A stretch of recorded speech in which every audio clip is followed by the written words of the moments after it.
Can someone please respond to me? Last occasion we had a technical issue. I think some students had asked some questions, but I couldn't hear because the speaker didn't work. I just want to check. Can you please? Can someone please respond? Can someone? Yes, sir. Yes, sir. We can hear. Unmute your. Yes, sir. We can hear you. And, respond to me. Can you hear me? Yes, sir. Okay. Yes, sir. We can hear you. Yes, sir. So you can hear me. I think you can see the presentation also.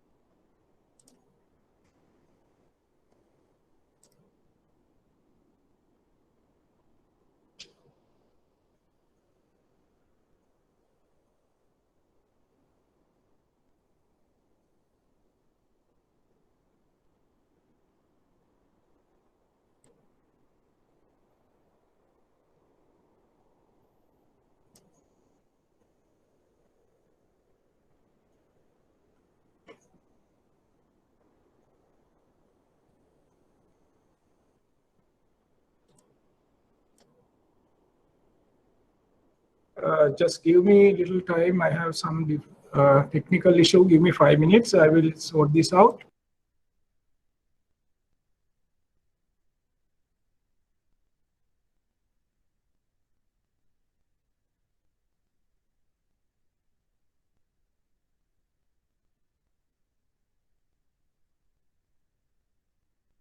Going to discuss contract law. This is our second lecture, and actually I would like if you can actually participate for the lecture. If you have any questions, please don't send messages, because I can't read the messages while I'm doing the lecture. So what you can do is you can unmute your microphone and speak to me, and you can put the question. So that's what I expect from you. So if you don't understand anything, if you want repeat, what you can do, you can tell me your question, right? Okay, so we'll start the second lesson, the contract. Under this topic, what we are going to discuss is, or what's the idea behind this is, when it comes to banking transaction, most of the banking transaction now, I would say 99% banking transactions are based on contracts. Any transaction, you just mentioned any transaction, banking transaction, I would say not 99%, 99% are coming under contract law. So it is very important, before we study banking law, we have to study the contract law of contracts. That's why that this topic has been included to this IABF program, to give you a basic understanding of contract law, which helps to the other lessons, especially the banking transaction, banking law. So because this is the banking, this is the foundation of the banking law. First one, if I go to the first slide, in a contract law matter, there are steps to follow when it comes to contract law case. You can see the first step of the contract law matter, the parties enter into a contract. That is given in the left hand side top quadrant. the parties enter into a contract. And once the parties enter into a contract, parties, they have to perform the duties under the contract. Parties has to perform, they have to perform the duties. Then, as long as parties perform the contract, there's no issue. There's no issue. But if one party or both parties fail to perform the contract, duties of the contract, under the contract, then issues arise. So if one party or both parties fail to perform the contract duties, we called it breach of contract. Breach of contract. That is the next step. When there is a breach of contract, what will happen?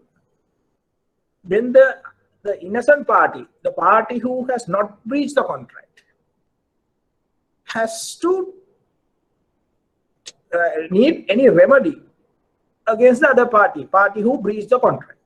So then what they do, the innocent party can file a case in courts against the party who breached the contract. Once a case is filed in courts, the innocent party asks remedies from courts. It could be a it could be damages, it could be specific performance, it could be any other type of relief from courts. We are going to discuss those later, but for the time being, you remember, innocent party go to courts and ask remedies from courts against the party who default the contract. So this is the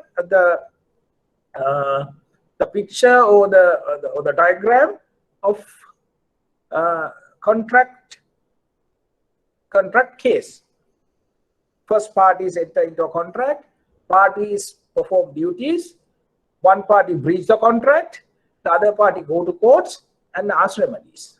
So keep this in your mind, and then we'll go to the first, one by one, we'll go to the relevant law principles.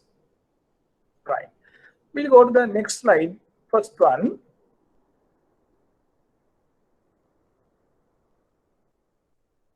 Right. The first topic, subtopic is agreements and contracts. Agreements and contracts. The question is whether the agreements and contracts are both same or are they different? Right? Agreements and contracts. So now day to day we use these words. Agreements. We have an agreement. We say we have a contract. So question is, when it comes to law, are we referring the same? Are these two the similar? What is an agreement? Agreement. An agreement is any understanding or arrangement reached between two or more parties. Now read very carefully, right? An agreement is any understanding or arrangement reached between two or more parties. So this definition that you have to remember, right? This is the definition given to agreement. You can't write your own definition when it comes to law. It is totally different subject, right? You can't have your own interpretation. You have to write the law interpretation. So there can't be several interpretation for this. So one interpretation, this word to word that you have to remember, right? An agreement. Now we'll carefully study what agreement is as per the definition. Now an agreement is an understanding or an arrangement reached between two or more parties. Now when you analyze this statement, you can see one important point. You can't have an agreement alone. A person can't have agreement alone. So minimum, there has to be two people, two parties, right? So minimum two or more. So there can be an agreement between two parties, or there can be an agreement with more parties. Right? We say bilateral party, or we say tripartite agreements. Likewise, we can have several number of parties in an agreement. Right? So participation minimum 2 or more. Then what is this agreement? It's an understanding between 2 or more people, or it's an arrangement between 2 or more people. Now, if I give an example, simple example, right? So we have some understanding with our friends, right? We say, okay, Machan, can we meet in the evening and have a drink? So other party say yes. So what is that? That is an agreement. It's an arrangement. There are two parties, me and my friend. We have understanding. What is the understanding? To meet in the evening. For what? To have a drink. So that is an understanding between 2 or more. So as per this definition, that is an agreement. Arrangement, right? We can set of people, friends, can arrange a trip, a party, right? A bunch of friends get together and someone propose, okay, we'll have a party on a Saturday night or Friday night, right? So the others say, okay, so they say, okay, I'll bring this, I'll bring that, and likewise that people arrange, organize something with the understanding. That is also an agreement. That is also an agreement. Then we'll say, what is contract? Contract is a specific type of agreement. So when you see this first part, you can see the contract includes an agreement. Contract is a specific type of agreement. Then it goes on, is legally binding and enforceable in court of law. Now you compare this definition, the definition for the contract and the definition for the agreement. The very important part is there in the contract. Last part, that is legally binding and enforceable in court of law. Contract is legally binding and it is enforceable in court of law. That part is not in the agreement definition. So in other words, if it is an agreement, it is not legally binding and it is not legally enforceable in court of law. So that is the difference between agreement and a contract.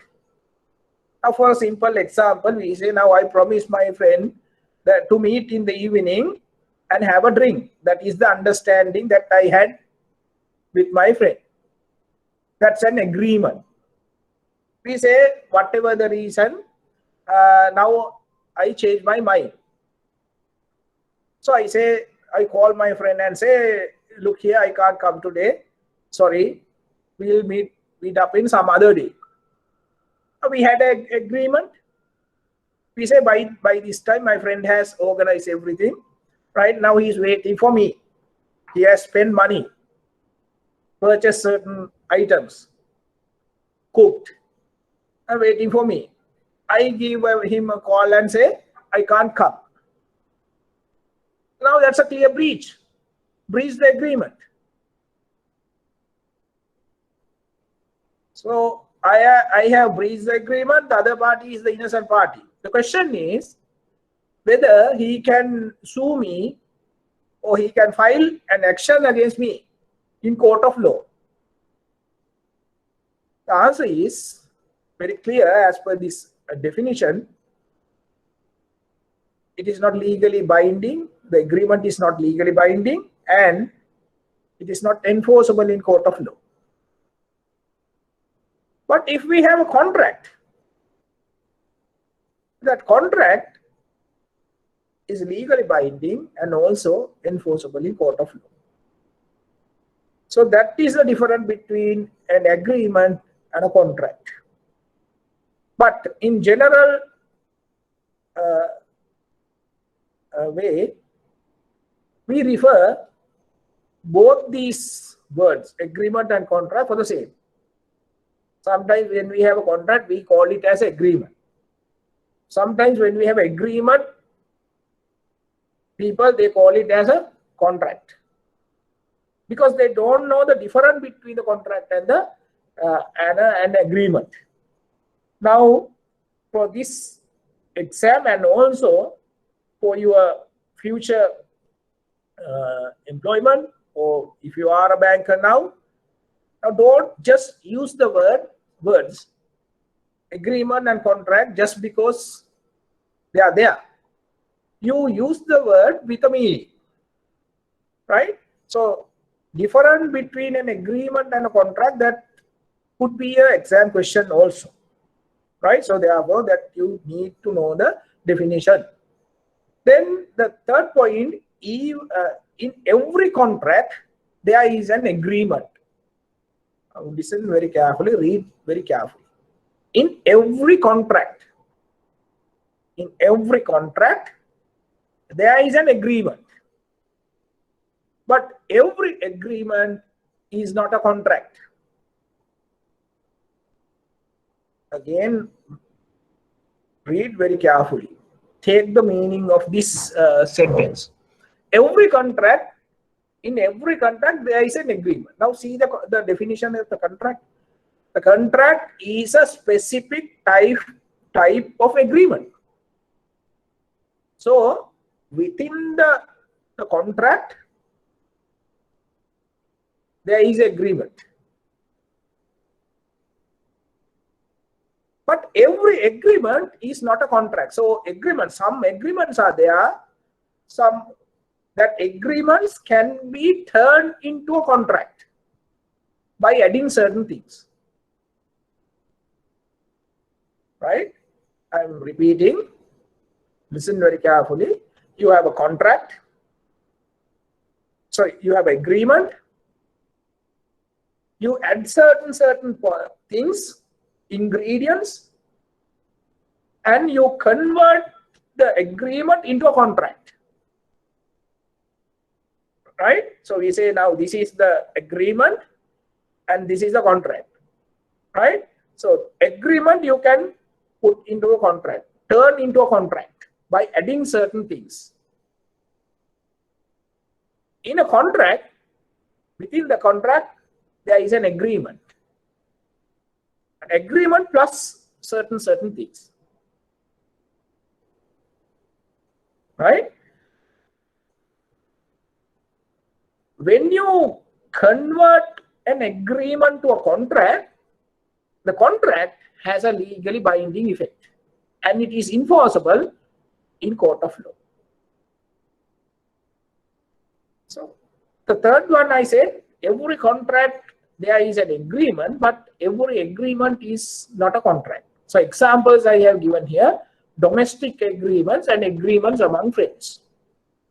Right? That same example that I gave you previously. Domestic agreements means domestic, that within the family members, that we have a lot of arrangement, understandings. Right?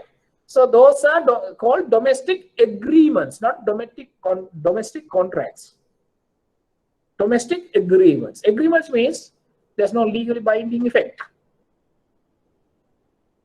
Right? Now you may have a lot of understandings. Your parents may have understanding. They say, okay,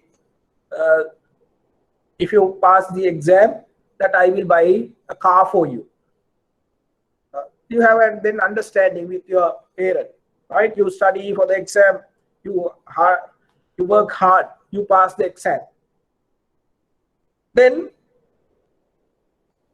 you ask the gift. Tata, now I passed the exam. Where is my car? Your father says, I'm very happy that you passed the exam, but son, you know that I don't have money to buy a car for you. So then it's a breach. Can you sue your father? You can't, because it's a domestic agreement. Domestic agreement. Just an understanding, just an arrangement, not a contract. Right? So agreements among friends, as I told you, the previous example, a bunch of friends, right? They organize a party. Right? So if someone breaches the agreement, they can't sue the person who breached the agreement, because it's a agreement among the friends, not a contract. Then there's a definition given for the contract, right? A legal definition. The contract is an agreement between two or more people with the intention of having legally binding or legal consequences. This is the definition, clear definition, legal definition for the word contract. Again, if I say the contract is an agreement between two or more people with the intention of having legal binding effect or legal consequences. Example, sales of goods. Right? You go and purchase some goods. We say you go and purchase a car, right? You say you pay money, the value of the car, and you purchase the car. It's a contract. It's a contract. It's not an agreement. If the contract is breached, for example, now the seller of the vehicle says this car is manufactured in 2019. And you purchase, believing that statement is correct, you purchase the car. And later on you find that actually the car is not manufactured in 2019. Actually it has manufactured in 2009. Now it's a breach. It's a breach. It's a breach of contract. It's not a breach of agreement. Because when you are purchasing a car, you have the idea, intention to have a legal contract. Legal contract. It's not just an agreement. It's a legal contract. Parties enter into a contract, knows the legal consequences. If you enter into a contract, a legally binding contract, you know the legal consequences. You know, if I breach that, the other party can go to courts and sue me, can ask damages. So that is a definition for the contract.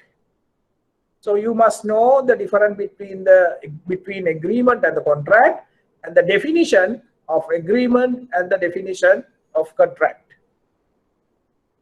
Right. Then I'll go to the next slide. If you have any questions, you can put the question, but don't type. I can't see the questions. You can ask the questions. Right. I said every contract has an agreement. Every contract has an agreement. When you add certain elements, ingredients to the agreement, it becomes a contract. You can convert the agreement to a contract. Right? So then we see what are the elements. What are the elements of legally enforceable contract? What are the elements of legally enforceable contract? this is very important, that we have 7 elements of a contract. 7 elements of a contract. So what are those 7 elements? Number 1, as I told you before, every contract has an agreement. Every contract has an agreement.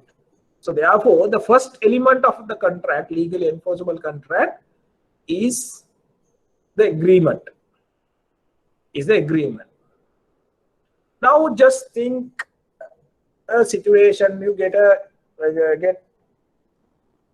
an example from your day-to-day life, right? Say now you want to purchase a car, right? What do? You say you go to you see advertisement, and you go to the advertiser, right, the owner, and you negotiate with him, right, the price, right? You ask certain things, information of the vehicle, likewise, then you discuss and then you negotiate the price, and ultimately you and the buyer and the seller come to an agreement. They come to an agreement with regard to the price and other things. They come to an agreement. So after bargaining, both parties say, okay, I'll agree to purchase your car for 5 million. Initially, the seller says it's 6 million, right? Then the buyer says, no, it's too much, so 4.5.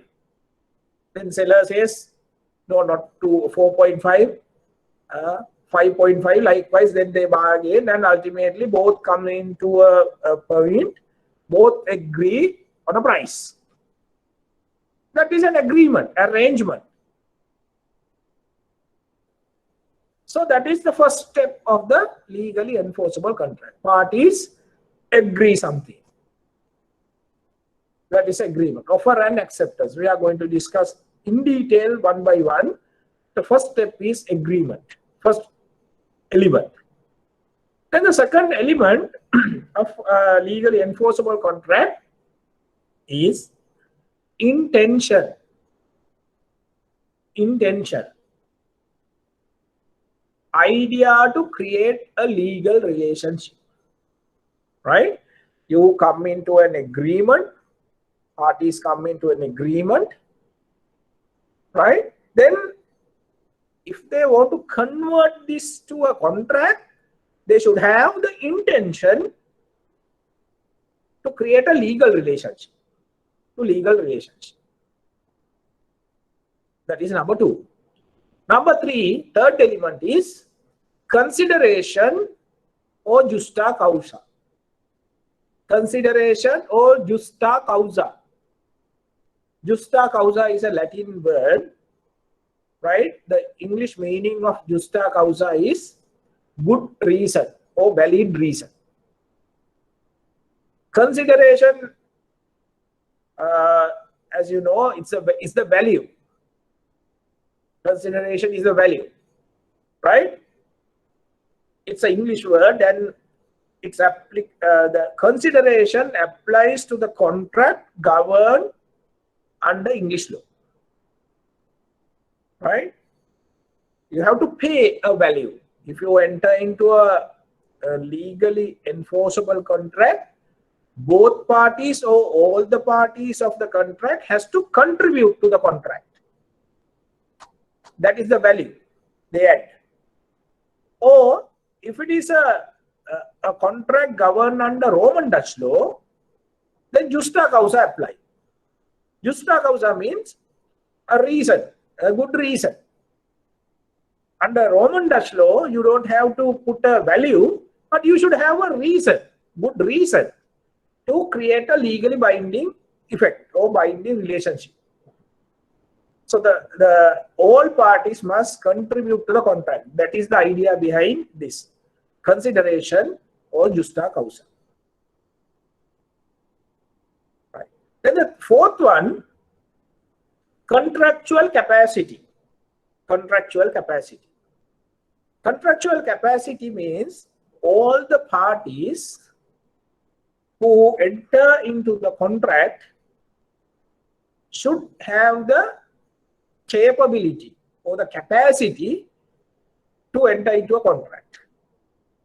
So we are going to discuss this in detail. So therefore, just have a brief idea at the moment. Some people, they don't have the contractual capacity under the law. So those people can't enter into a valid contract. Who are those people that we are going to discuss later? One by one we are going to discuss. So for the time being, remember that there has to be a contractual capacity. That is the fourth element of a legally enforceable contract. And the fifth element is a legality. Legality of the contract. The contract must not be illegal. Right? The parties can have an agreement, can have the intention, can have the consideration or justa causa, also can have the contractual capacity, but enter into an illegal contract. They enter into illegal contract. So that the contract is not valid in law.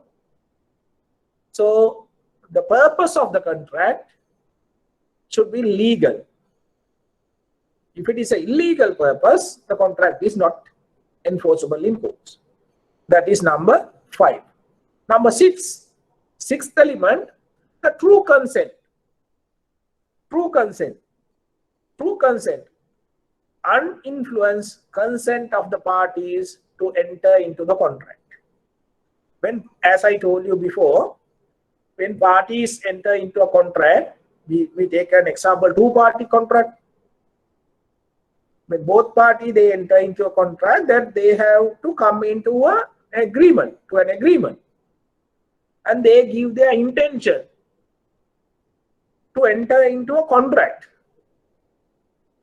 So true consent means both parties of the contract should give their intention or consent to have a binding contract without any influence. Without any influence. Or in other words, if you take the consent of the other party by influencing the other party, that contract is not valid. That contract is not valid. For a simple example, you may have seen in films and also in teledramas, right? Sometimes you see one party point out a pistol to the head of the owner of a property and ask him to sign the deed. Sign him the deed. So he signed the deed. So deed is a contract. By signing a deed, you can transfer your property to somebody else. So even though there is a deed, a registered deed, that deed is not legally enforceable, is not legally valid, because the party who signed the contract, the deed, has not given the true consent. So that party gave the consent by signing the deed, that he gave the consent under influence. So therefore, the sixth element is the party should have the true consent to enter into the contract. Then the last element, seventh element is form of the contract or formation of the contract. That means if law has prescribed how that you have to enter into a contract, what is the if law has prescribed the procedure that you have to follow, enter into the contract, unless you have followed the procedure, unless you have followed the process, the document, the contract is then not valid. Now, for example, if you purchase a land, right? If you are purchasing a land, you have to sign a deed. So that is the process. There is a process. there are documents to sign. Unless you sign those documents, unless you follow the procedure, even though that all other 6 elements are there, that contract is not completed. So therefore, the contract is not valid. Or in other words, contract is not enforceable in court of law.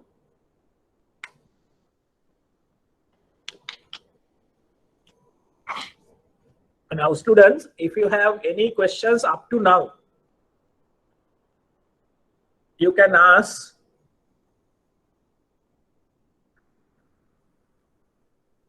Right. If you don't have any questions, then I will go to the next slide.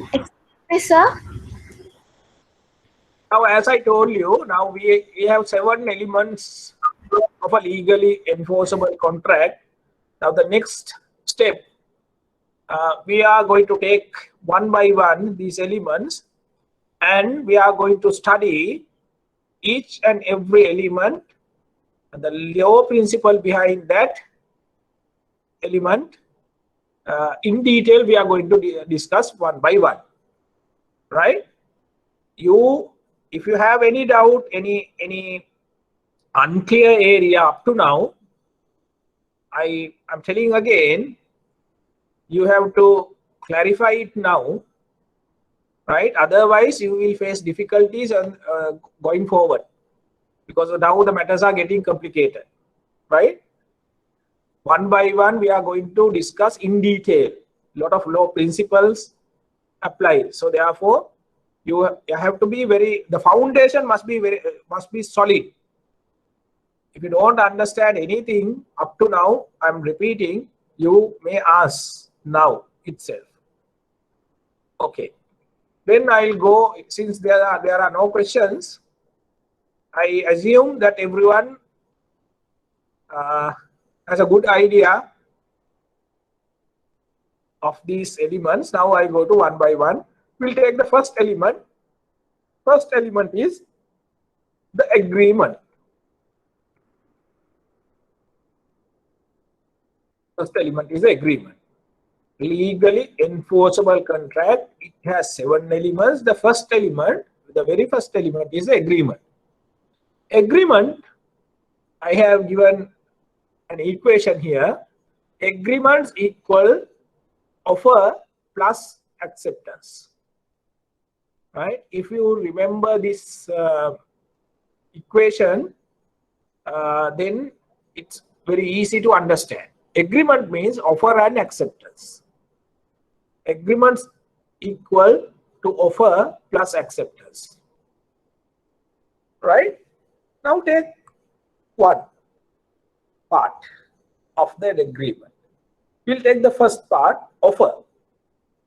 Agreement means one party offers something, other party accept the offer. What is the agreement? What is the definition for the agreement? It is, remember, it is an arrangement. Right? Understanding or arrangement. Reach between 2 or more parties. You can't, how do you arrange or arrange a thing? We say, how do you arrange a party? Someone has to propose it. Right? Someone has to propose it. And someone has to accept it. Someone has to propose it, someone has to accept it. Then you have an agreement. Right? If someone proposes, the other party rejects, there's no agreement, no arrangement. Finish. So if someone proposes and other party accepts it, then you have an understanding, then you have an arrangement. So that is why we say, number one, the agreement, it has 2 parts. That is, one party offers something, the other party accepts it. Now we'll take what is offer. What is offer? Offer is a promise capable of acceptance to be bound on particular terms. Again, a definition, right? So many definitions that you have to remember, right? Not very difficult and not very easy also. So what you have to do is daily that you have to read these definitions. Then you will remember, right? Definition for offer. It's a promise. It is capable of acceptance to be bound on a particular terms. So every promise then is not an offer. So some promises are there which has a capable of acceptance, and also to be the person who make the promise, right? The promise is to be made to be bound by particular terms. So that type of promise we call offer, right? So that type of offer or that type of promise is called an offer, right? So for example, we say like this, right? Example, one party says, I promise to sell my vehicle to you for a sum of rupees 5 million, right? One party says, I'll promise to you, I promise to sell my vehicle for 5 million rupees to you. Now that is a promise made by one party. When you analyze the promise, you see it can be accepted. Can be accepted. And the person who made the promise put some terms. If the other party accepts, what will happen? They come into an agreement with some terms. Now, for example, if other party says, yes, I agree to purchase, what does it mean? It means that the other party has agreed to purchase the vehicle for 5 million. The terms are there. Terms are there. Right? Now take another example. As someone says, I agree, I promise to sell my vehicle. Another promise, he says, I promise to sell my vehicle. Now see, that also a promise, but it is not capable of acceptance. It is not addressed to anybody. It's just a promise. And there's no term with regard to the price. If someone says, yes, I agree to purchase, then that's not a final understanding or final arrangement with regard to the sales of the vehicle.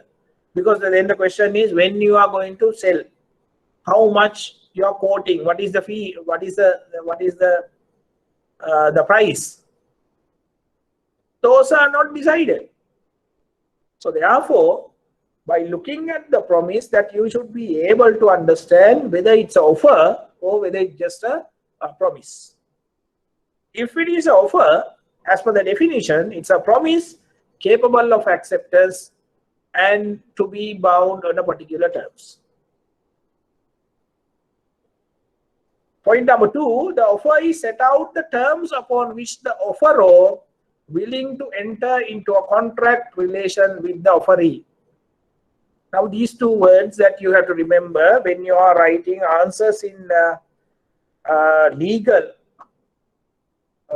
or otherwise in the law paper, that you have to use legal terms.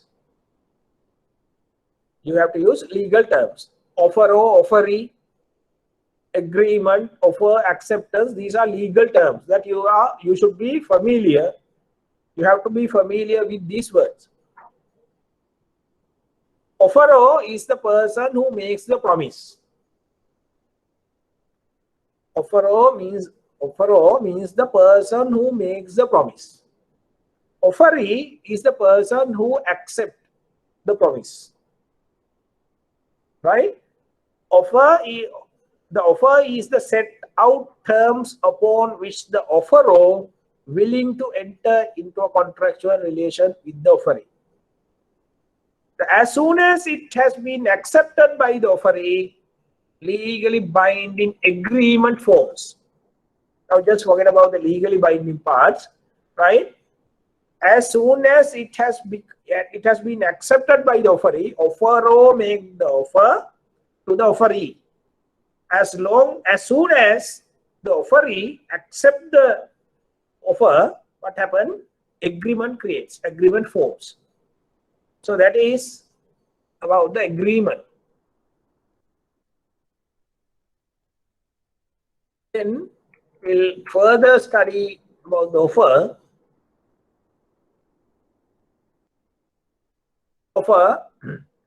An offer may be made to a particular person, a group of people, or even to the world at large. This is one principle, law principle, that you have to study with regard to law. Right? As I told you, now we have to go deep into the subject and study. Right? We first understood what is the difference between the agreement and the contract. And we said that you can convert an agreement to a contract by adding certain elements.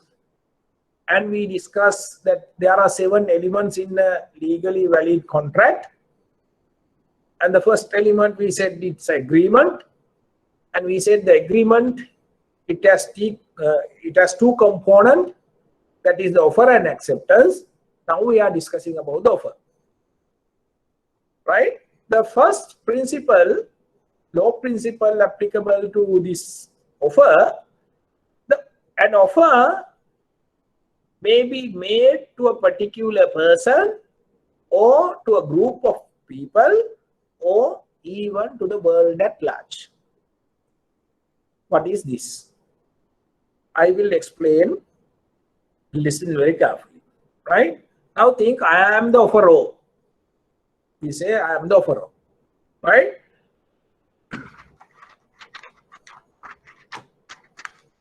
I have a pen. You see this pen, right? Assume that I am the owner of the pen, right? And I want to sell the pen. I am the owner, I want to sell the pen. Now the first thing, when we say I'm selling the pen, that means that my intention is to enter into a contract. Legally enforceable contract with the buyer.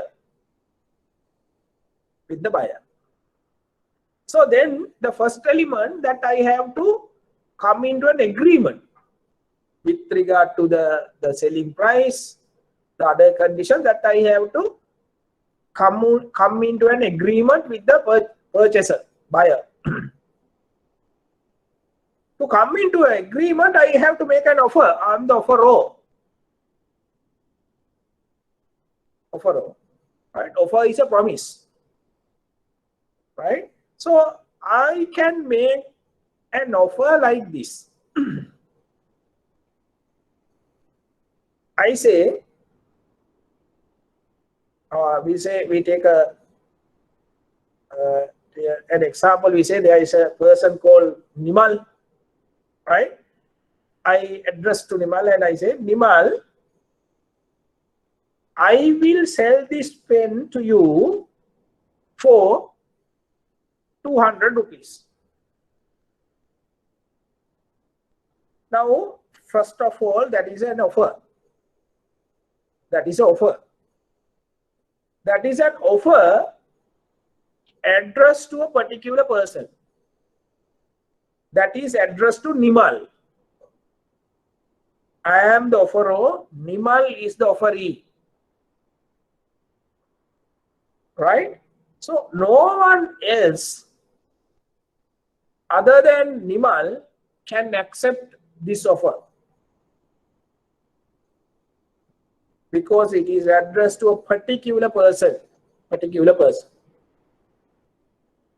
That is type number 1, offer type number 1. Then the second type of offer, I can make an offer like this. I say, I will sell this pen for 200 rupees, any one of this class. I say, I will sell this pen to anyone in this class. So then that is also an offer.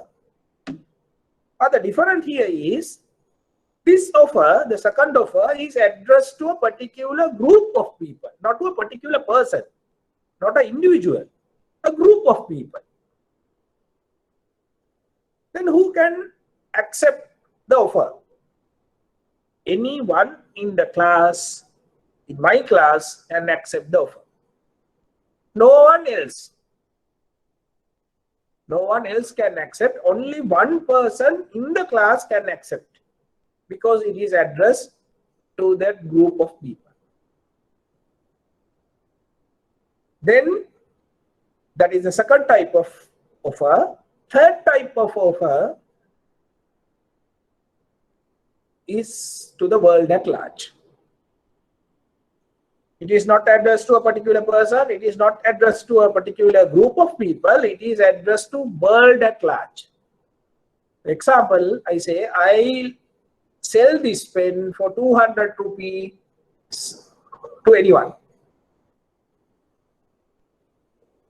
So anyone, when I say anyone, or even without the word anyone, if I say this, I am selling this pen for 200 rupees, that is an offer open to anybody. So Nimal can accept, or even a student in the class can accept, or even any person from any country can accept this offer, because it is an offer made to the world at large. So these are the three types of offers that legally a person can offer, right? An offer may be made to a particular person, a group of people, or even to the world at large. Now, when you study law, that you have to study certain acts, enactments, you have to study, and also that you have to remember case laws, judgments. So that is also very important for your exam, and also for your knowledge, that you have to remember certain cases and the judgment of those cases. So in my lectures, I have given very limited number of cases to you, because I know that it is very difficult to remember all the cases. If I give thousands of cases, it will not be easy to you. So I have given very little number of cases, those cases that you have to remember. When it comes to offer, this case is very important. Carlyle versus Carbolic Smoke Bowl Company, 1893 decided case, decided in England, right? In this matter, the facts you have to remember what happened.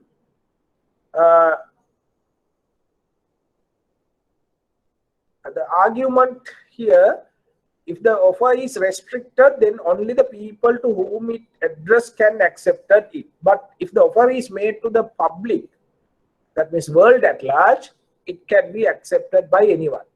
In other words, if I take the example that I took, if I make an offer to a particular person addressed to Nimal, only Nimal can accept it. If it is an offer made to the world at large, any person can accept it. That was the argument in this case. So what happened in this matter?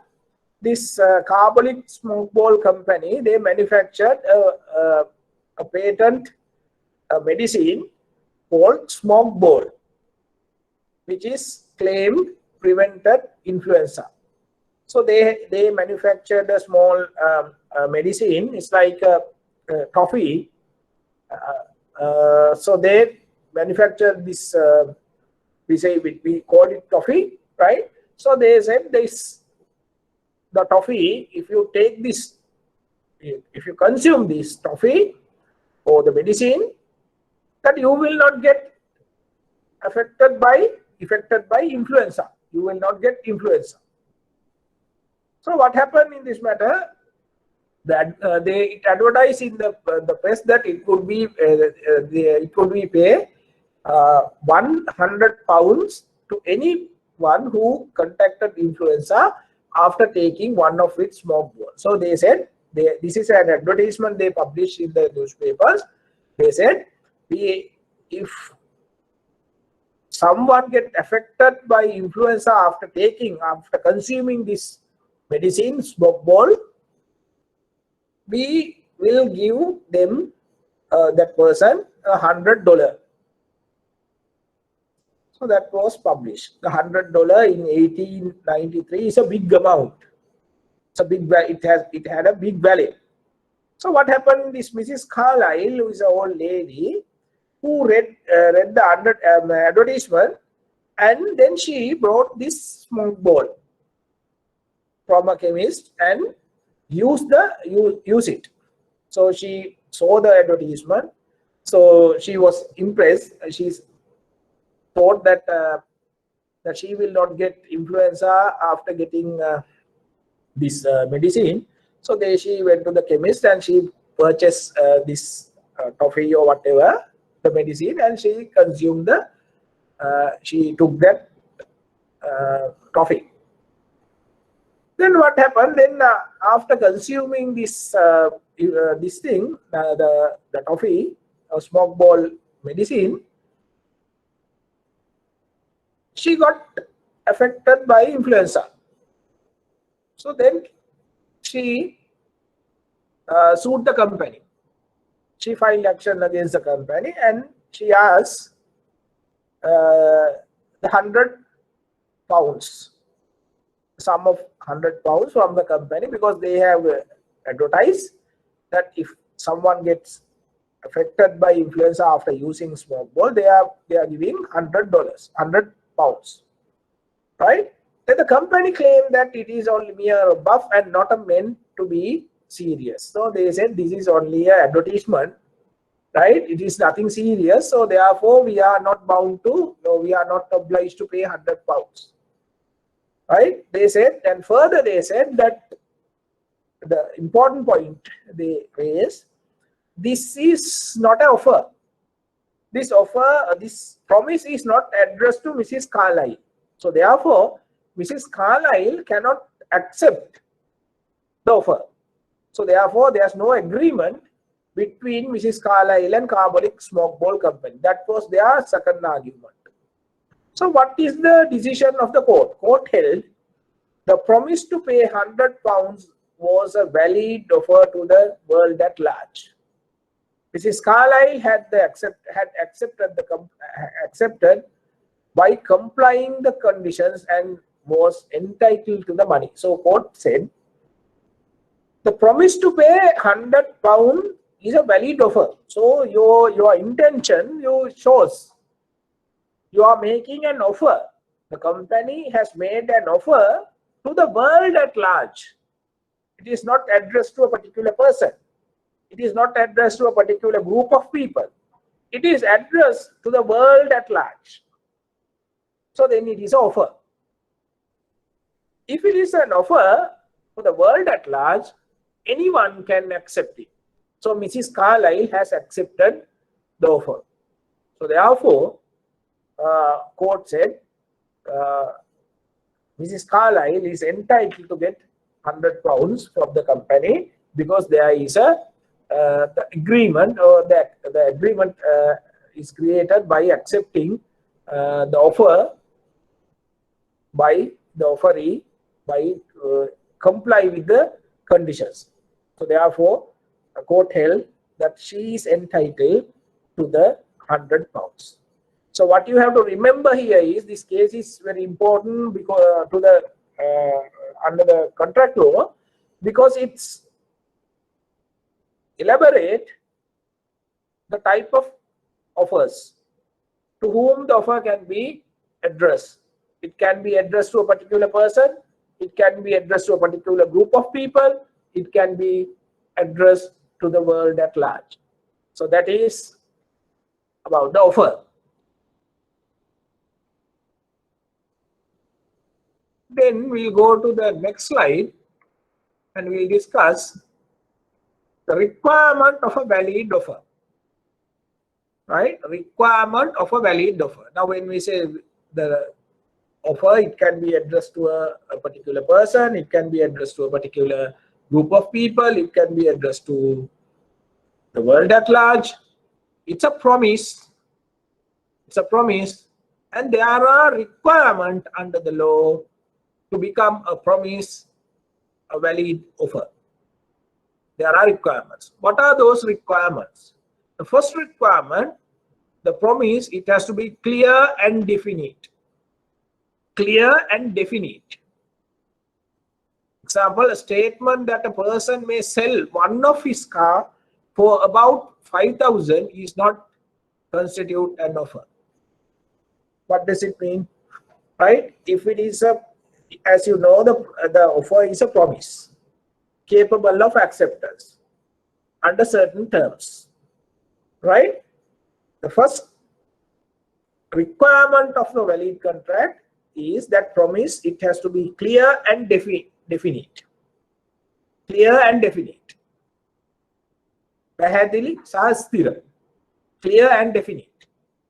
So then a statement like this, a promise like this does not create an offer. Why? You see, a statement that person may sell, if I say I may sell one of my car for about 5,000, right? We say I have 2 or 3 cars. I say I will sell one of my car for 5,000 rupees or 5,000. It looks like a promise. It looks like a promise. But the thing is, if the promise is not clear, when I say one of my car, the offeror, or rather the offeree, the person who has to accept the offer, he doesn't know which car that I am going to sell. It's not clear. Then when I say I will sell the car about 5,000, then it is not defined. It is also rather definite. 5,000 is not definite. I said about 5,000. So then it is not definite. So it is, the promise is there, but it is not clear and it is not definite. So therefore, it's just a statement. It is not an offer. It's not an offer. That is the first point. Second point, or second requirement, offeror should have the intention to be bound by the offer. That is the second point. Right? Offeror should have the intention to be bound by the offer. So that means the person who makes the offer should have the intention to create a contract. Sometimes, right, in day-to-day life, we make offers, we make promises. without serious intention. Just take a normal day-to-day life, what we are doing, right? Think about how many promises we make. If you consider all these are offers, then what will happen? Every moment we are creating contracts, rather agreements. So it is not the case. It's not the case. We make promises, but all the time when we make a promise, that we don't have the intention to create a legally enforceable contract. Right? So therefore, it is very important. The offer should have the intention, the offeror should have the intention to be bound by the offer. Number 3, it has to be made to a person, it has to address to a group of people, or it has to address to the world at large. So that I'm not going to discuss further, because already we discussed. The case, decided case is there. Carlyle versus Carbolic Small Company Limited. That is the 3rd point. Then the 4th point, the offer should be communicated to the offeror, by the offeror to the offeree. Then the offer is a promise. The person who makes the offer, we call him the offeror. The important requirement of a valid offer, 4th requirement is the offeror is the person who makes the offer, has to communicate the offer, the promise, to the offeree. For example, we say now, take the same example that I have a vehicle and I am willing to sell the vehicle to Nimal. I want to make an offer, right? I make an offer. I say I will sell my vehicle to Nimal for 5 million. That's the offer. But that offer, if I have not communicated to Nimal, it is not a valid offer. It's not a valid offer. If I communicate that offer, or rather the promise, to Nimal, then that promise becomes an offer. So it is very clear, very, very important case is there, R versus Clark. In this case, this is an Australian case, decided in 1927. The government of Western Australia offered free pardon to the partner in a crime of certain murders. So what happened? A group of people, they murdered some the civilians of Western Australia, but the police, they couldn't catch the murderers. Then what happened? Then the government of Western Australia said, if someone give evidence against the other murders, that they said that we will give you a pardon. So that means that you will be set free. So you will not be punished. So that was an offer made by the Western Australian government to a particular group of people. So then what happened?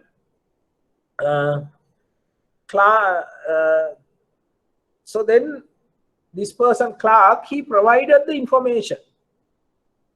So the person Clark, he provided this information. He was one of the member of the group, right? He provided the information to the authority, the police.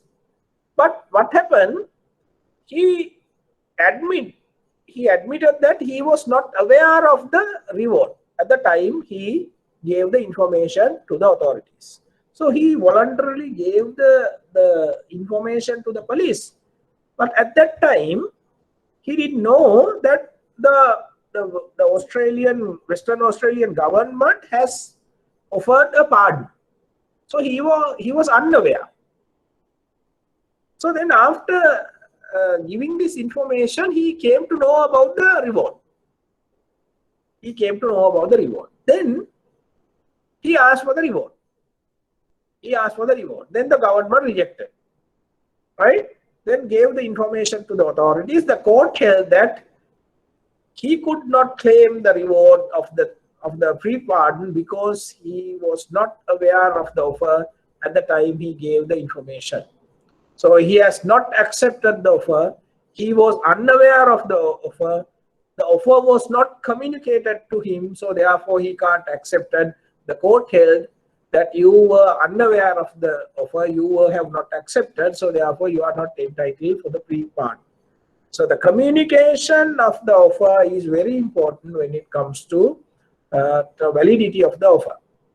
Then the fifth requirement of a valid offer, it has to be open. The offer has to be open when it is accepted.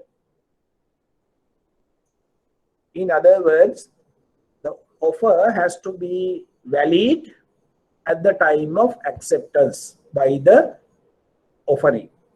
So it is important to note that when the offer has terminated, it is no longer capable of acceptance by the offering. So offer, when you are making an offer, normally we put a period that it valid. We say this offer is valid for 7 days. So within 7 days, the offeree has to accept it.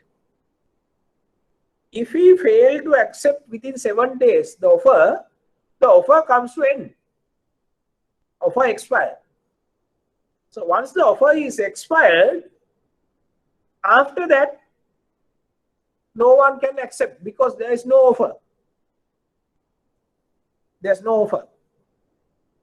If the validity or the expiry time period is not mentioned in the offer then is valid for a reasonable time period. So after that, offer comes to end, then no one can accept it. So the fifth point, the offer, it has to be open at the time of acceptance. So those are the 5 important points or requirements of a valid offer. Valid offer. So if you have any questions that you can raise up to now.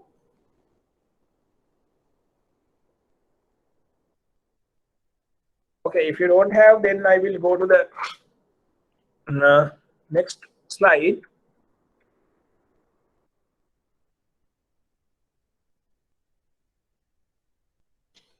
Okay. Now, again, this is about the offer, right? I said offer is a promise. Offer is a promise. Offer is a promise which is capable of acceptance. Offer is a promise, it can accept. Right? Now, when we say promise, promise is a statement. Statement made by one party to the other party. Promise is a statement. Now, when we say offer, offer is a promise, but all the promises are cannot be considered as offers. Right? Again, listen very carefully. Offer is a promise. Promise is a statement made by one party. Right? It's a statement. Now, there are statements, some statements are not promises, or some promises are not offers. It looks like it's an offer, but actually it is not an offer. Now, you must understand the difference between the request for information and or invitation to trade. Difference between a request for information and offer. Right? Request for information or an invitation to trade is not an offer. Now think a situation like this. think a situation like this. You take an example, simple example, then you will realize, you will understand. Now, say you want to buy a car, right? You see a paper advertisement. You see a paper advertisement. Then you call the advertiser and you ask him a certain questions. Right? Now, what is the idea? You want to come into agreement with the seller. You want to come into agreement with the seller to purchase the vehicle.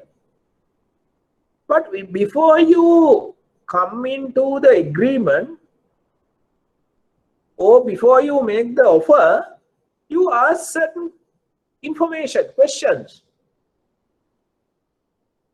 Right? You ask, are you the first owner of the vehicle? So you ask a question. But that is not the offer. You are requesting information. Then other party reply. They say, okay, I am not the first, I am the third owner. Right? Then you ask, how is the car? So other party says, it's good, it's I have been using this vehicle for 3 years, no problem, blah blah.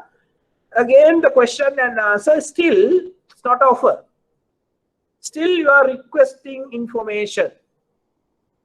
Offer still not made. Still not made. Likewise, before a party make the offer, they request certain information. So requesting information cannot be considered as an offer. So therefore, that you have to understand the difference between requesting offer or an invitation to trade and the offer. You should be able to distinguish these two. Right?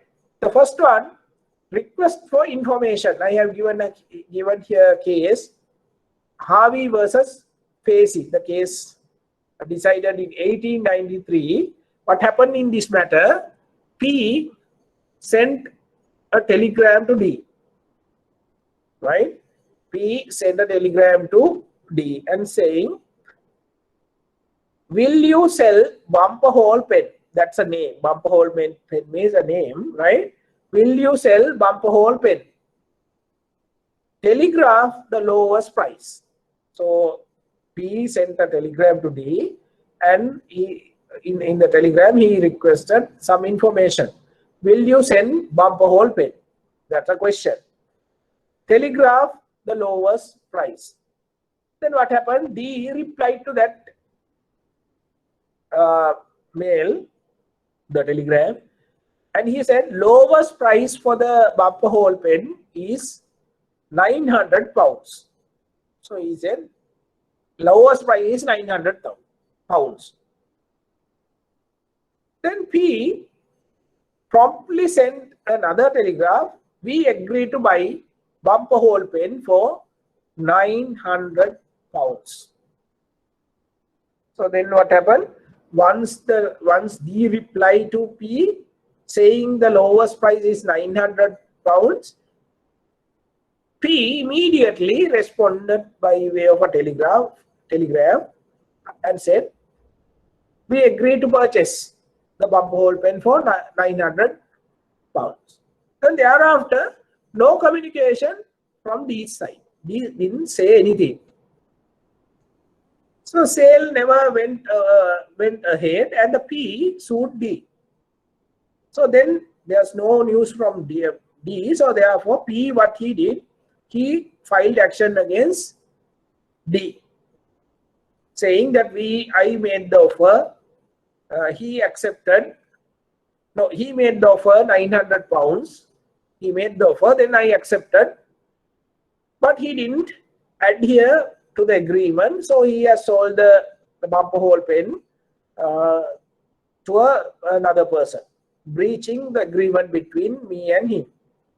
So it was held, The first telegram was the mere request of information. The first telegram sent by P to D is just a request for information. You can't consider that as an offer, or that as an offer. So therefore, it's just a request for information.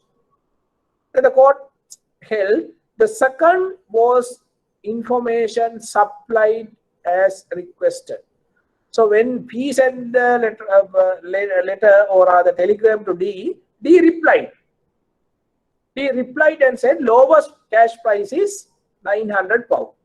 So then court said that is an information provided as requested. So P has requested what is the last price, and D has replied and informed P the last price is £900. So there is no offer still. So court said there is no offer. The third was the only one which any contractual meaning. So third one means then immediately P wrote to D and said, we agreed to buy bumper hole pen for £900. So court said that is the offer. That is the offer. Not the first telegram, not the reply. Third one is the real offer. So then what happened? P made the offer, but D didn't respond, didn't accept. Right? So then offer is there, acceptance is not there. When the offer is not accepted, there's no agreement. So therefore, the court said this offer never accepted. So no contract come into being. So what happened? Court said you have made the offer, P has made the offer, but D has not accepted the offer. Therefore, no contract or no agreement between the parties. Therefore, P cannot sue D. So court held like that. So that is request for information. Then an invitation to treat. What is an invitation to treat? An invitation to treat is an invitation to others to make offers. An invitation to treat cannot be accepted also. So invitation to treat is another, it's not offer. Invitation to treat means you inviting the other party to make the offer. You are not making the offer. You ask him to make offer. Right? So invitation to treat cannot be accepted. Again, if it is not an offer, it cannot be accepted. So then the next one, I have given some examples for invitation to treat. Examples. First one, shopkeeper. Now, take a simple example in your day-to-day life. Say you go to a supermarket, right? You go to a supermarket with the intention to purchase goods, right?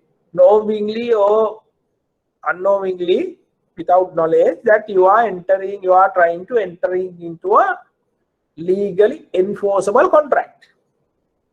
You are entering into a legally enforceable contract. So then what do?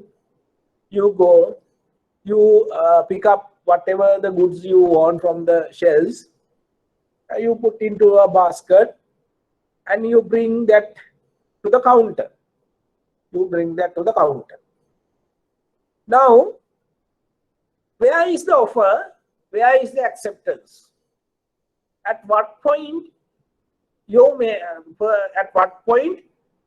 offer made, and who is making the offer? Now, what do? You take the items, you put into a basket, you bring that to the counter, then thereafter, what do? You, one by one, you present to the counter. You present to the counter. You don't say anything.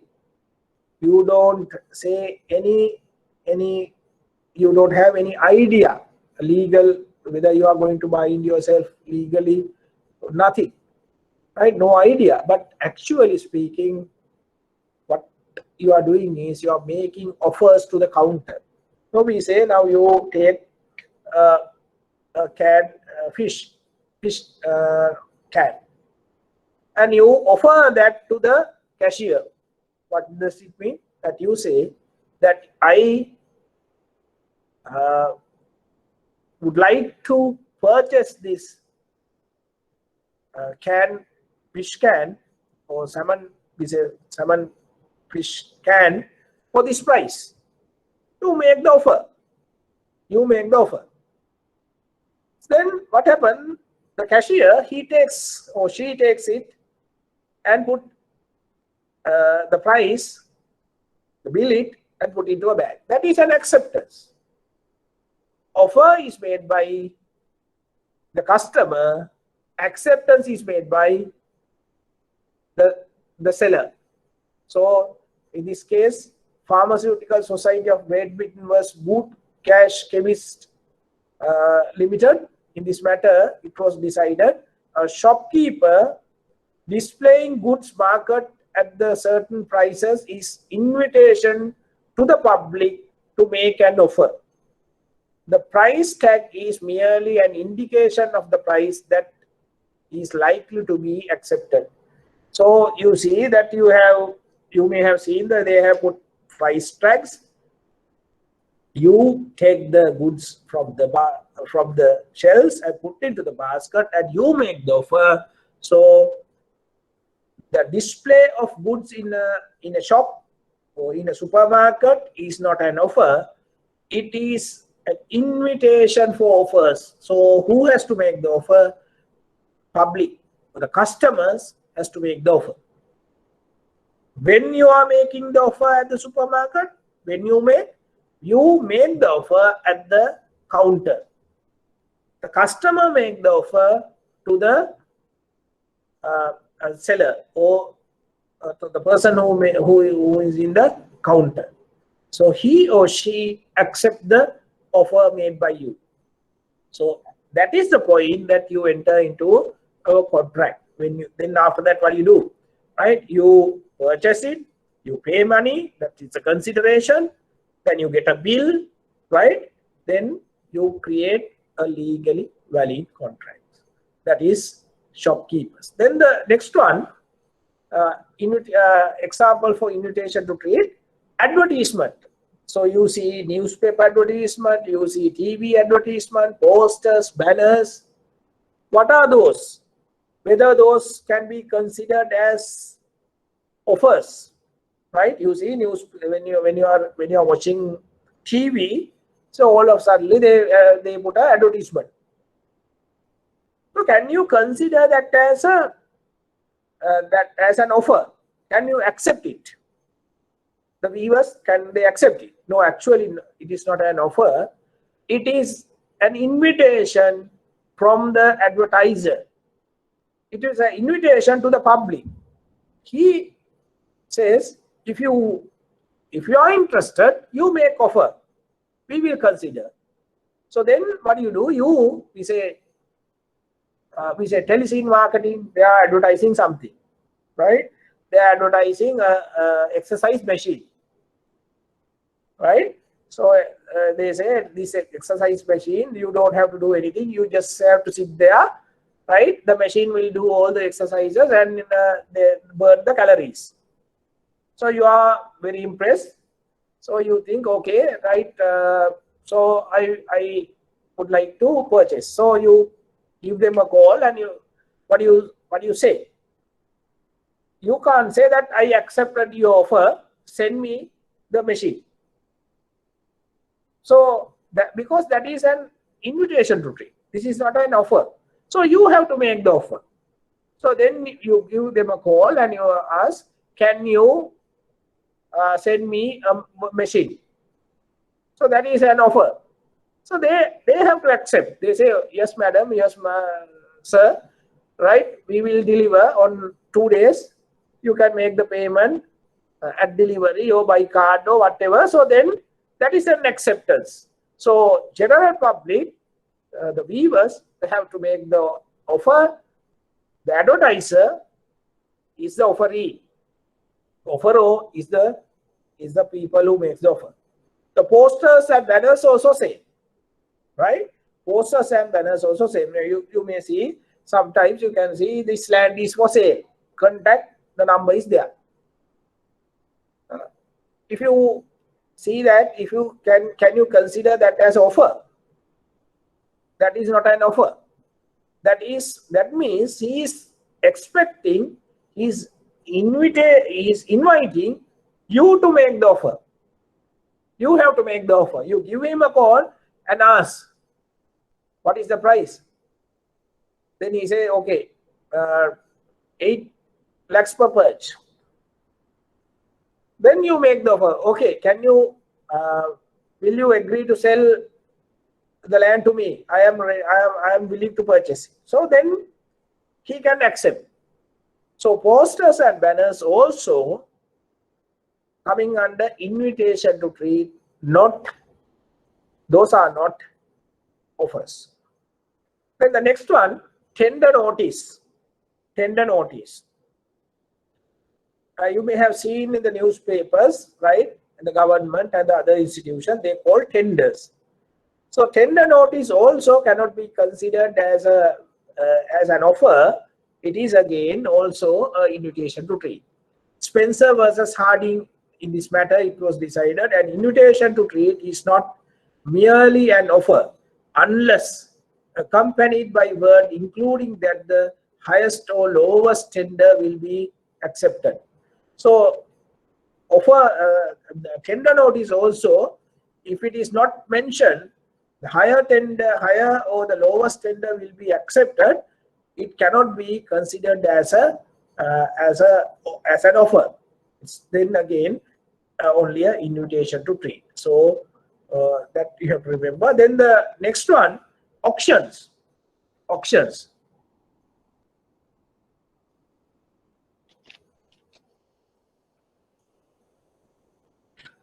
Auctions also, when you, if you have seen auction, at the auction, the auctioneer asks bids from the participants. Bids from the participant. So participants have to make offers.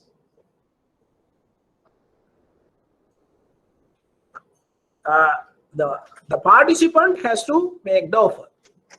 So the auctioneer can accept any offer made by the participant. So you can't consider that the auctioneer make the offer and the participant are accepting. The participant can make the offers. The auctioneer can accept one of the offers of the participant by putting the hammer down. So that is how it happens. That was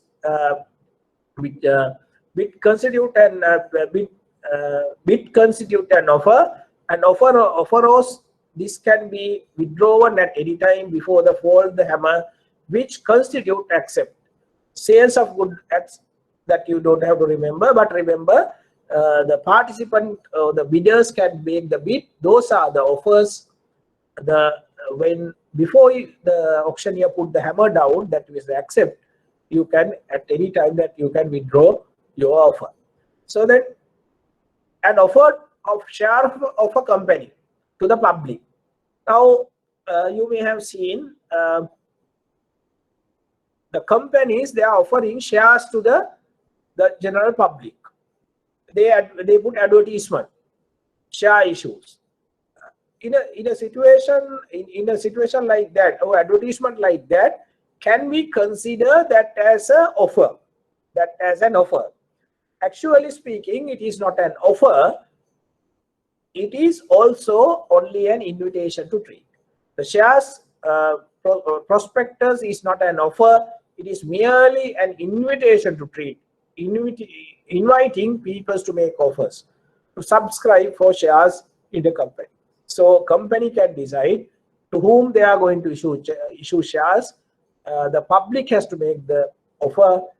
Out of those offers, the company can consider what offers they are going to accept, the others they can reject. So that is about the invitation to trade. Then the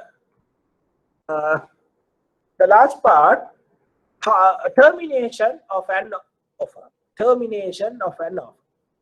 Termination, as I told you, the offer is valid for a certain period of time. But before that, before the time lapse, an offer can be terminated, or offer can be comes to end. How it could happen? We'll see that. Number one, by the death of the offeror or offeree, the offer can come to end. Now, for example, we say one person, say the same example, I have a vehicle and I want to sell the vehicle to Nimal. I am the offeror, I make an offer to Nimal. I say, Nimal, I will sell my vehicle to you for 5 million. Now it is an offer. It's clearly offer that I'm making to a particular person. And I further says in the offer, if you accept, you have to accept this offer within 14 days. Within 14 days. Now what is the situation? I have made an offer. That offer is valid for 14 days. After 14 days, the offer automatically comes to end. But I say I made the offer today. After 2 days, Nimal died. Nimal died. Now, with the death of the offeree, the offer comes to end. Offer comes to end. After that, no one else can accept the offer, and the offer is not exist 14 days because the person who addressed the offeree is not alive now. He is dead. So therefore, by the death of the offerer or by the death of the offeree, offer comes to end. Then the second one, by the occurrence of a condition. Occurrence of a condition.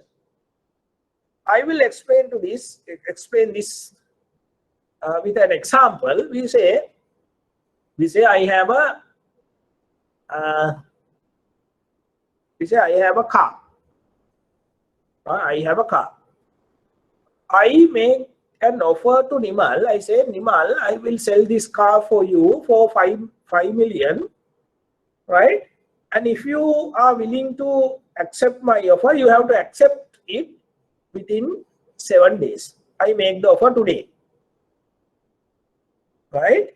Or we say I made the offer yesterday, right? Today, we say my car met with an accident and completely destroyed, fully damaged. You can't repair. Beyond repair, it's damaged. Now what is the situation? My offer I made with regard to a selling of vehicle. Selling of, that's the subject matter of the offer. And as per the conditions of my offer, this offer is valid 14 days or 7 days, whatever it is. We say it's 14 days, it is valid 14 days. Within 14 days, Nimal can accept the offer. If it is accepted,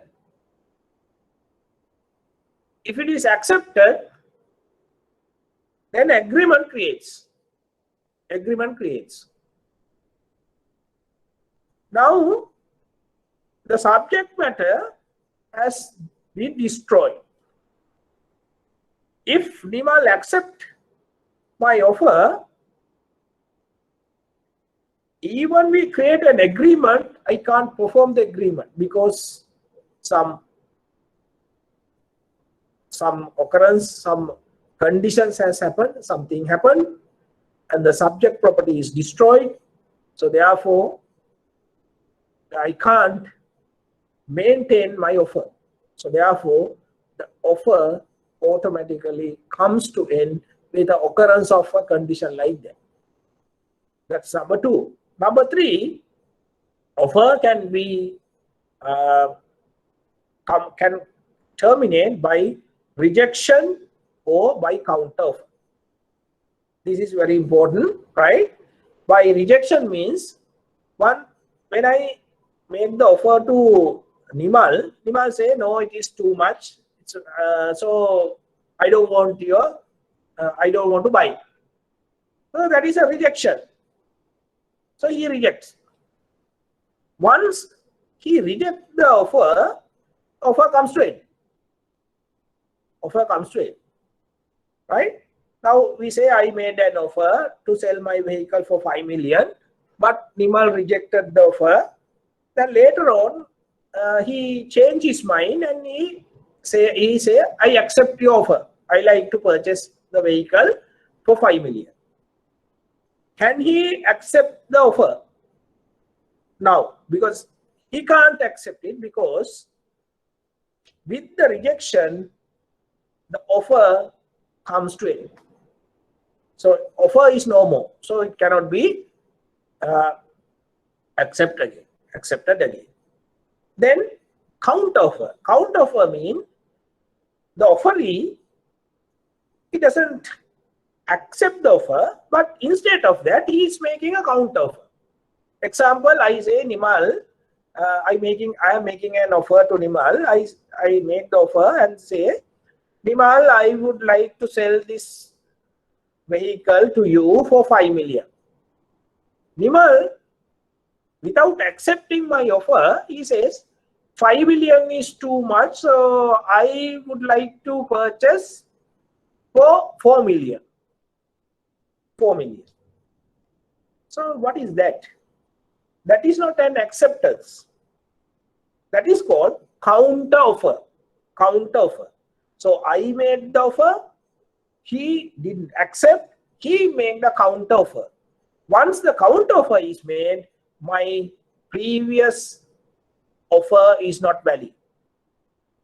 Offer is not valid. So I can accept the counter offer or I can reject the counter offer. So I say, oh Nimal, no, I can't. That is not the price I expect. So I reject your counter offer. So then counter offer also comes to him. Can Nimal say now, okay, then in that case, I would like to accept your previous offer for 5 million.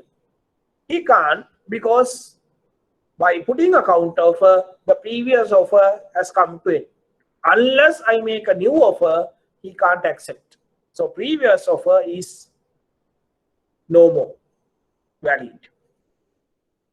Then the fourth one is lapse of time. Lapse of time means the time expired. So as I told you, when a person, the offeror is making an offer, he can mention a validity period of the offer. He can say the offer is valid for 7 days or 14 days. If the time is mentioned in the offer comes to end with the expiry of the time. Once the time 7 days is lapsed, offer automatically comes to end. If time is not mentioned in the offer, then the offer automatically comes to end with after reasonable time expired. Now, for example, if I say, Nimal, I would like to sell my car for 5 million. That is an offer, but I have not mentioned a expiry time. So Nimal is silent, he is not accepting, right? After 1 month gone, so I believe now Nimal has not accepted. So after 6 months, I sell my vehicle to somebody else. So after 1 year, Nimal all of a sudden send me a letter and say, I accepted your offer you made in 2019. The question is whether the offer is still open or valid? The answer is offer is not valid even though I have not mentioned a time period. Within a reasonable time, the offer comes to end after a reasonable time. Right? After 1 month, it could be, the court will define it, what is the reasonable time. However, after reasonable time, the offer comes to end. So in other words, offer is not open forever. Offer comes to end. Offer comes to end when the time is mentioned. After expiry of the time, it comes to end. Time is not mentioned, it comes to end after a reasonable time. That is number 4. Number 5, offer can be terminated by revocation or cancellation. Revocation or cancellation means the offeror, the person who make the offer, offeror, me, can revoke or cancel the offer before the offeree accept it. For example, I say, Nimal, I would like to sell my vehicle for 5 million to you. 5 million to you. So that is an offer. Now, if Nimal wants to purchase, or if he want to create an agreement, he has to accept my offer. Before he accepts the offer, I can immediately revoke the offer or cancel the offer. I say, Nimal, I have made the offer, but I cancel the offer. So once I cancel or I revoke the offer is not valid anymore. So that is about the revocation. So with that, we will stop today's lesson. Next week we will start from acceptance. So if you have any questions up to this point, termination of offer, you can ask the questions. If you have any questions, please ask now. Excuse me, sir. Excuse me, sir.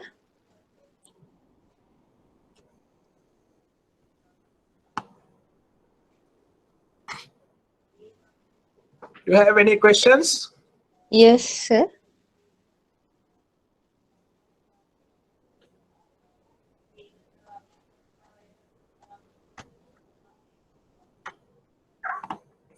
Sir, can you give me an example for the second reason for termination of an offer?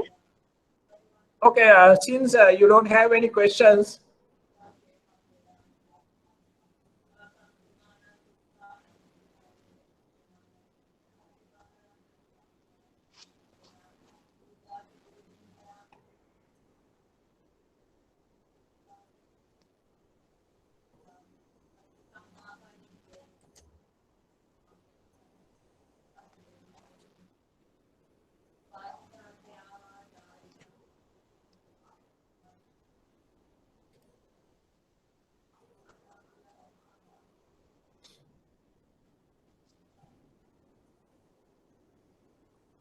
again, I think I see some messages. Of course, I can't hear you. I don't know what's wrong with the speakers. I will sort out this matter next week.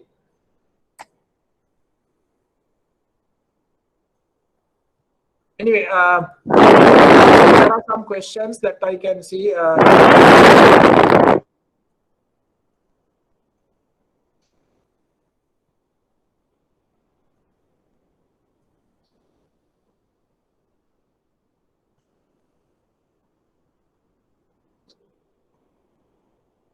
One question, Mr. Abdul Said, he has asked, do offers and agreements be in form of paper? In other words, what you have asked here is whether the offer and acceptance or offer and agreement has to be in writing. The answer is it is not so. It can be in writing or it can be in verbal, right? So not necessarily to be in writing. So that is the answer for sides questions, to offer an agreement to be formed in paper.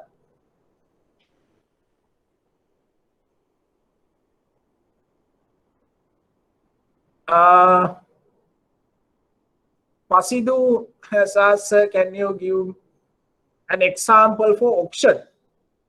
Auctions, of course, unless you have seen auctions, I don't know how to give an example.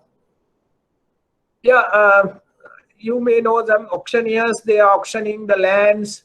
There are auctioneers who sell antiques, like the auctioneers like Dunstan and Kellards. They auction the goods, right? So when they auction the goods, they bring the goods to a particular place, and the auctioneer comes and the bidders comes. The auctioneer says, this is the last price, and the people are bidding afterwards.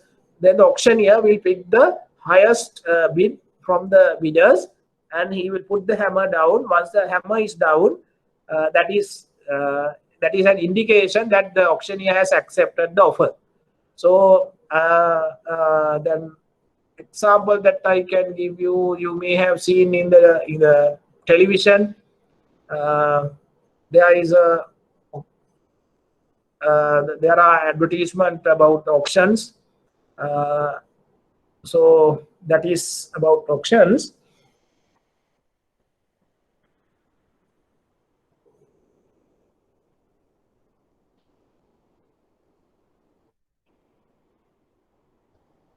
Okay, there's another question asked, sir, please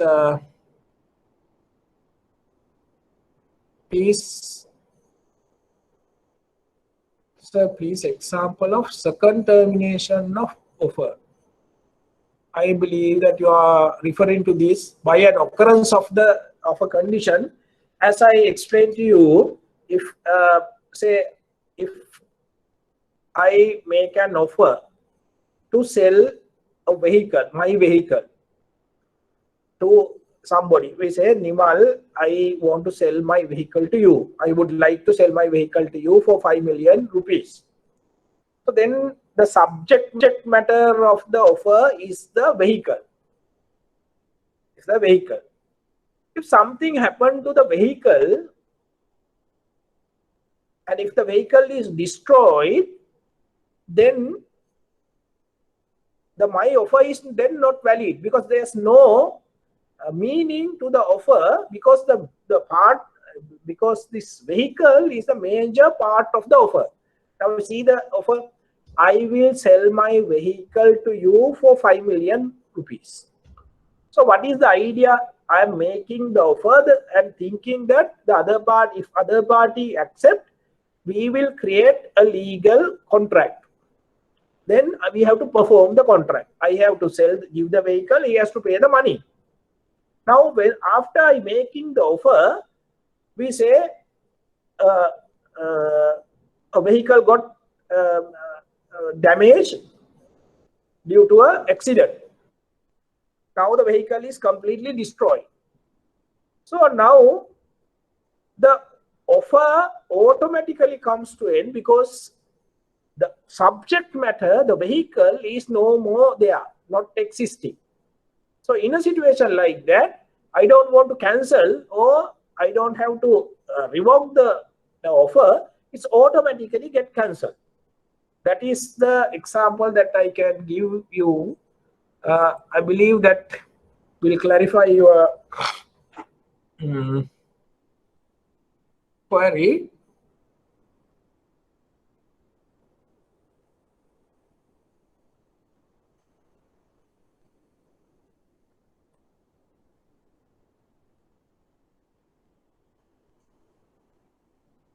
Okay. So since there are no other questions, so we will then finish today's lesson. So we'll meet on the next day, 3:30. We'll start from acceptors. Thank you very much. We'll meet next week.